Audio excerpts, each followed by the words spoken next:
Hi കൂട്ടുകാരെ, പുതിയൊരു വീഡിയോയിലേക്ക് എല്ലാവർക്കും സ്വാഗതം. ഇനി സത്യങ്ങളെല്ലാം പത്മ അറിയാണ് കേട്ടോ. തന്നെ ഷോക്കടിപ്പിച്ചത് ഈ പറയുന്ന ഇന്ദ്രജിയാണെന്നുള്ള സത്യം ഇനി പത്മ അറിയുന്ന ആ കിടുക്കൻ സീനാണ് കേട്ടോ.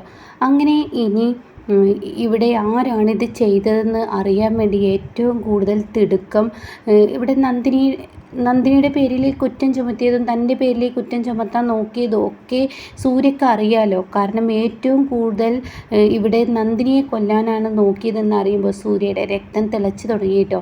അങ്ങനെ സൂര്യ വിവേകിനെ കാണാൻ വേണ്ടി ചെല്ലാണ്. വിവേകിനോട് പറയാണ്, അതെ, ഇത് എൻ്റെ അമ്മയ്ക്ക് വെച്ച കെണിയല്ല, നന്ദിനിയെ കൊല്ലാൻ വേണ്ടി നോക്കിയ ഒരു കെണിയാണ്. കാരണം ഹൈ വോൾട്ടേജ് ആയിരുന്നു അതിൽ.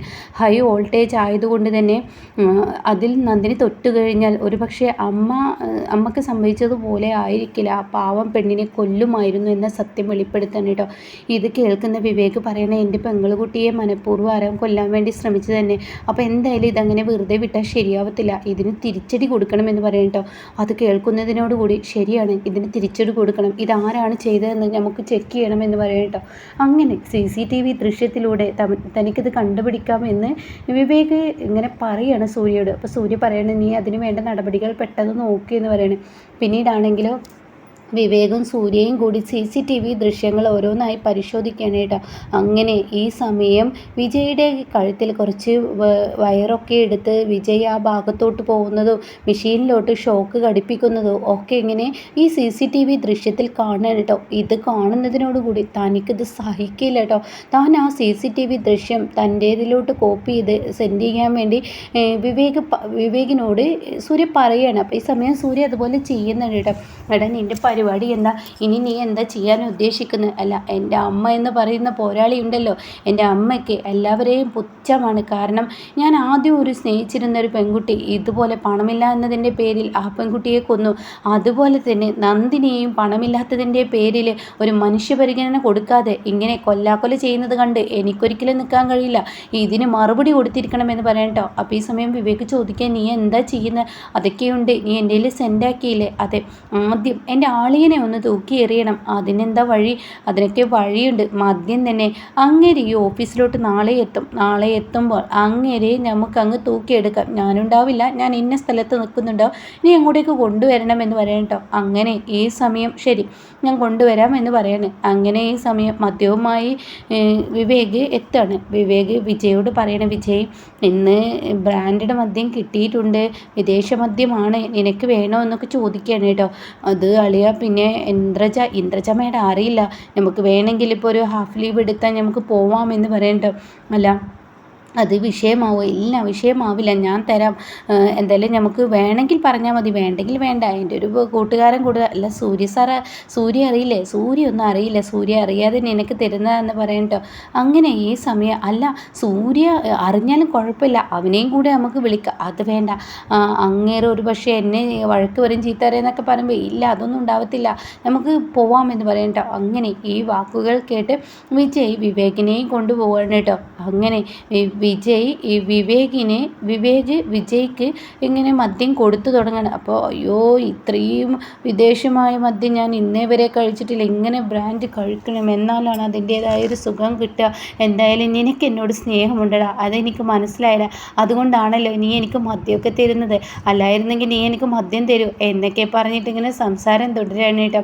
അപ്പോൾ ഈ സമയം എനിക്ക് നിന്നോട് സ്നേഹം ഇല്ലാതിരിക്കുമോ? അപ്പോഴാണ് തൻ്റെ മുന്നിലോട്ട് സൂര്യ കടന്ന് വരുന്നത്. അയ്യോ, എന്നെ അളിയൻ വരുന്നു, ഇനിയിപ്പോൾ അളിയന് ഈ മദ്യം കണ്ടാൽ ഫുള്ള് വേണ്ടി വരും, എന്തായാലും അളിയന് ഇനിയിപ്പോൾ ഇത് ഫുള്ള് വേണ്ടി വരും എന്നൊക്കെ ഇങ്ങനെ പറയുമ്പോൾ ഉടൻ തന്നെ പറയാണ്, അത് അളിയന് കുറച്ചൊക്കെ മതിയാവും. അങ്ങനെ ഈ സമയം വിജയുടെ അടുത്തോട്ട് സൂര്യ എത്താണ്. സൂര്യ വന്നിട്ട് പറയാണ്, എൻ്റെ അളിയ ഇന്ന് നല്ല ലുക്കിലാണല്ലോ, ഇത് കുടിച്ച് നോക്ക്, നല്ല അടിപൊളി മതി. അയ്യോ, എനിക്ക് വേണ്ട, ഇപ്പോൾ 2-3 ദിവസമായി നന്ദിനിക്ക് ഇങ്ങനെ ചൊള്ളയൊക്കെ ബാധിച്ചതിൽ പിന്നെ ഞാൻ കുടിക്കാറില്ലല്ലോ, ചിക്കൻ ബോക്സ് വന്നതിൽ, അതുകൊണ്ട് ഇപ്പം എനിക്ക് വേണ്ടെന്ന് പറയട്ടോ. അങ്ങനെ ഈ സമയം എന്തായാലും എൻ്റെ അളിയ അത് അടിപൊളി തന്നെയെന്ന് പറയട്ടോ. ഇതേ സമയം, അല്ല അളിയ, ഞാൻ വേറൊരു കാര്യം ചോദിക്കാനാണ് വന്നത്. എൻ്റെ അമ്മ എങ്ങനെയാണ് ആ മെഷീനിൽ നിന്ന് ഷോക്കേറ്റത്? ഓ, അതൊന്നും ഇപ്പോൾ പറയാതിരിക്കാൻ നല്ലത്. അപ്പോഴേക്കും വിവേകിനോട് കണ്ണിട്ട് കാണിക്കുന്നുണ്ട് കേട്ടോ സൂര്യ, നീ അത് മൊബൈലിൽ പകർത്തിയെന്ന്. അങ്ങനെ വിവേക് താൻ അറിയാതെ, അതായത് വിജയ് അറിയാതെ തൻ്റെ മൊബൈലിൽ ക്യാമറ ഓൺ ചെയ്ത് വെക്കുന്നുണ്ട്. പക്ഷേ ഇതൊന്നും വിജയ്ക്ക് അറിയില്ല കേട്ടോ. അപ്പോൾ ഉടൻ തന്നെ അളിയ, അതൊക്കെ ഒരു കഥയാണ്, ആ കഥയൊന്നും പറയാതിരിക്കുകയാണ് നല്ലത്. അപ്പോൾ സൂര്യ ചോദിക്കുക, അളിയ അത് കുടിച്ചോ? ഇത് നല്ല ബ്രാൻഡാണ്, അത് ഫുള്ള് അളിയൻ തന്നെ കുടിച്ചോ? എനിക്ക് വേണ്ട, എനിക്ക് വേണ്ടാതെ. അതെന്താ എനിക്ക് വേണ്ടാത്തോ? ഞാൻ പറഞ്ഞല്ലോ നന്ദിനിക്ക് ഇപ്പോൾ സുഖമില്ലാതെ ഇരിക്കല്ലേ, അപ്പോൾ ഈ സമയം ഞാൻ കുടിച്ച് അവളെ ടെൻഷൻ ആക്കണ്ടല്ലോ. ഓ, അളിയൻ്റെ ഭാര്യയെ എന്ത് നന്നായി സ്നേഹിക്കുന്നു, അളിയൻ്റെ ഭാര്യയും അങ്ങോട്ടാണ്. എന്നാൽ എൻ്റെ ഭാര്യ എന്ന് പറയുന്ന ഇന്ദ്രജ, അവളുണ്ടല്ലോ എരണം കെട്ടവളാണ്. അവൾക്ക് ആവശ്യം വരുമ്പോൾ മാത്രം എന്നെ ഉപയോഗിക്കും. അത് കഴിഞ്ഞാലുണ്ടല്ലോ അവൾ കറിവേപ്പിലേക്ക് അപ്പുറമാണ് എന്നെ വലിച്ചെറിയൽ. അവൾ ചെയ്യുന്ന ഓരോ പ്രവൃത്തിയും എൻ്റെ മനസ്സിലൂടെ ഇങ്ങനെ എന്തെന്നാ പറയേണ്ടത്, അത്രയും ടെൻഷനാണ് കടന്നു വരുന്നത്. അല്ലളിയ, ഞാൻ ചോദിച്ചതിന് മറുപടി പറഞ്ഞില്ല. ഓ, അതോ, അത് പിന്നെ പത്മ ആൻറ്റി അതിൽ വന്ന് വീണതാണെന്നോ? അതെ, സത്യത്തിൽ അളിയൻ്റെ ഭാര്യയെ കൊല്ലാനാണ് നോക്കിയത്. അപ്പോഴേക്കും സൂര്യയുടെ കൈ ഇങ്ങനെ മടങ്ങി വരികയാണ് കേട്ടോ. അപ്പോഴേക്കും വിവേക് പിടിച്ച് താഴ്ത്താണ്. വേണ്ട, ഇപ്പം അടങ്ങ്, എന്താണ് സത്യമെന്ന് നമുക്കറിയണം. അയാളാണിത് ചെയ്തതെന്ന് CCTV ദൃശ്യത്തിലൂടെ പതിഞ്ഞു. പക്ഷെ അതാര് പറഞ്ഞിട്ട് എന്നുള്ളത് അറിയണമല്ലോ. അപ്പോൾ അതിന് കുറച്ചും കൂടി കൊടുക്കുക. അപ്പോഴേക്കും വിവേക് ഒഴിച്ച് വീണ്ടും വിജയ്ക്ക് കൊടുക്കണം കേട്ടോ. എന്തൊരു സ്നേഹമുള്ള ഒരു കൂട്ടുകാരനെയാണ് കിട്ടിയത്.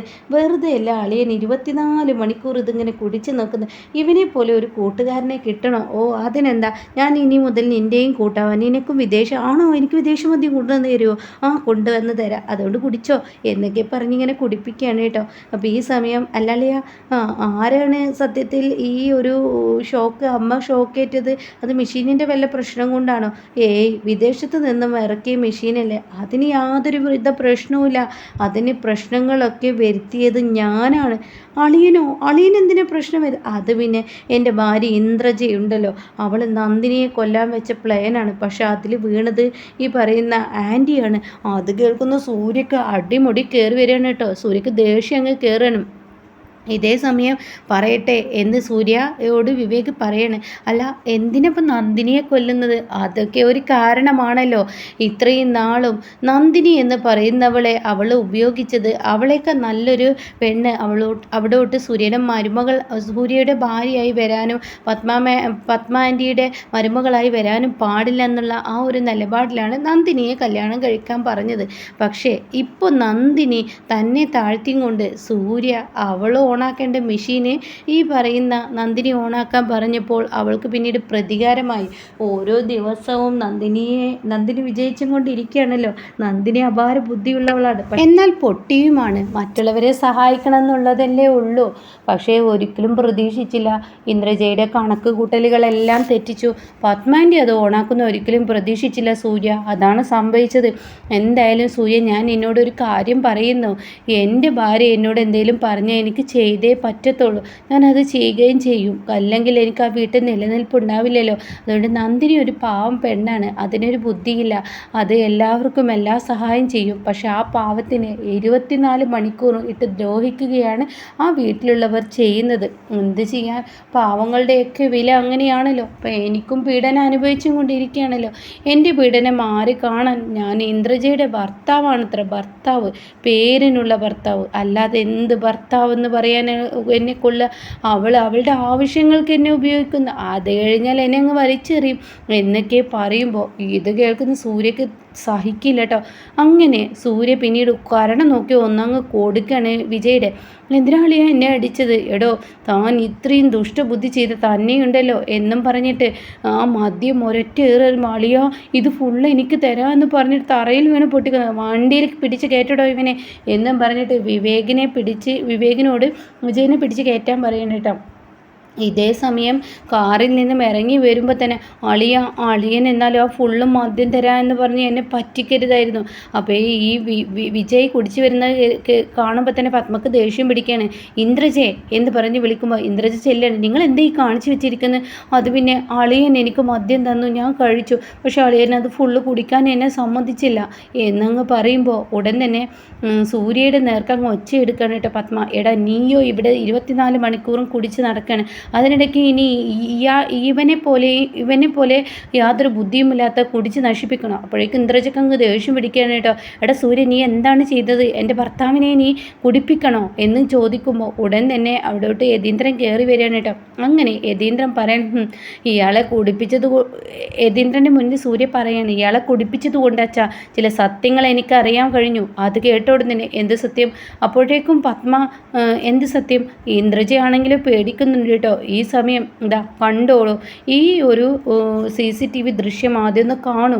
എൻ്റെ ഭാഗം ഞാൻ എന്ത് പറഞ്ഞാലും സ്വന്തം മകനെ സംശയിച്ച അമ്മയല്ലേ, ഇവരെൻ്റെ പെറ്റമ്മയല്ലേ, ഇവരെ ഷോക്കടിപ്പിച്ച് കൊന്നത് ഞാനാണെന്നല്ലേ ഇവർ പറഞ്ഞു തീർത്തത്. അപ്പോൾ നന്ദിനിയെ കുറ്റം പറയുന്ന ഇവരെ പിന്നെ ഒന്നും പറഞ്ഞിട്ട് കാര്യമില്ല. സ്വന്തം മകനെ പോലും സംശയമുള്ളവരോട് എന്ത് പറയാം? അതുകൊണ്ട് ഇത് കാണൂ എന്ന് പറഞ്ഞിട്ട് ഈ CCTV ദൃശ്യം ഇങ്ങനെ കാണിച്ചു കൊടുക്കാൻ കേട്ടോ. വിജയ് ആ ഒരു മെഷീനിൽ ഷോക്ക് ഏൽപ്പിക്കുന്നതും ഒക്കെയുള്ള ദൃശ്യം കേട്ടോ. അങ്ങനെ ഈ സമയം പിന്നീട് വിജയ് ഓരോന്നായി പറഞ്ഞു കൊടുക്കുകയാണ്. അപ്പോഴേക്കും പത്മക്ക് അങ്ങ് ദേഷ്യം പിടിച്ചിട്ട് വിജയ് ഒരൊറ്റ അടി അടിക്കാൻ കേട്ടോ. എന്തിനാ ആൻറ്റി എന്നെ അടിച്ചത്? ഞാൻ എന്താ തെറ്റ് ചെയ്തത്? അത് ചോദിക്കുന്ന ചോദ്യമാണെന്ന് പറഞ്ഞിട്ട് സൂര്യ പറയണേ, നിങ്ങളെ എന്തിനാ അടിച്ചതെന്നുള്ളത് ആ അളിയൻ ചോദിച്ചത് യാതൊരു തെറ്റില്ല, അടിക്കുന്നത് വേറൊരു വ്യക്തിയാണ്. അപ്പോഴേക്കും ഇന്ദ്രജയ്ക്ക് പേടിയാവണം കേട്ടോ. താൻ ഇങ്ങനെ പതിയെ ഇങ്ങനെ ബാക്കിലോട്ട് പോവുക, തൻ്റെ കരണം ഇങ്ങനെ കവളത്തിങ്ങനെ കൈവച്ചിട്ട്. അപ്പോൾ ഈ സമയം സൂര്യ പറയണേ, ചേച്ചി എങ്ങോട്ടാ പോകുന്നത്? ചേച്ചി ഇവിടെ നിൽക്ക് അച്ഛാ, ഈ ഒരു വീഡിയോയും കൂടി കാണ്. അങ്ങനെ വിജയ് ഇങ്ങനെ ഓരോന്ന് പറയാണ് കേട്ടോ. വിജയ് തത്ത പറയുന്നത് പോലെ പറയാണ്, തൻ്റെ ഭാര്യ ഇന്ദ്രജ പറഞ്ഞിട്ടാണ് താൻ നന്ദിനിയെ കൊല്ലാൻ വേണ്ടിയാണ് ആ മെഷീനിൽ ഷോക്ക് വെച്ചത് എന്ന് പറയുമ്പോൾ യതീന്ദ്രൻ അങ്ങ് കൈവീശി അടിക്കാൻ ഒരുങ്ങുമ്പോഴേക്കും പത്മയുടെ അടി ഇന്ദ്രജയുടെ കരണത്ത് വന്ന് വീണു കേട്ടോ. അപ്പോഴേക്കും ഇന്ദ്രജ ആകെ ഒരു തരം മിന്നൽ ബാധിച്ചതുപോലെ തൻ്റെ കണ്ണിലൂടെ പൊന്നിച്ചു പോയതുപോലെ നിൽക്കണം. എന്നിട്ട് പത്മ ചോദിക്കുകയാണ്, എടി നീ ഒരു പെണ്ണാണോടി? എന്താടി ഈ ചെയ്തിരിക്കുന്നത്? ഒരു മനുഷ്യനെ കൊല്ലുന്ന പ്രവൃത്തിയാണോടി ചെയ്യുന്നത്? ദുഷ്ടതകളാവാം, പക്ഷേ ഒരു മനുഷ്യൻ്റെ ജീവൻ കളഞ്ഞിട്ടല്ല ദുഷ്ടത വേണ്ടത് എന്നും പറഞ്ഞിട്ട് ഇന്ദ്രജയുടെ കരണം നോക്കി പത്മ പൊട്ടിക്കുന്ന കിട്ടുക്കൻ സീനൊക്കെയാണ് കേട്ടോ ഇനി നമുക്ക് മുന്നിൽ വരാനിരിക്കുന്നത്.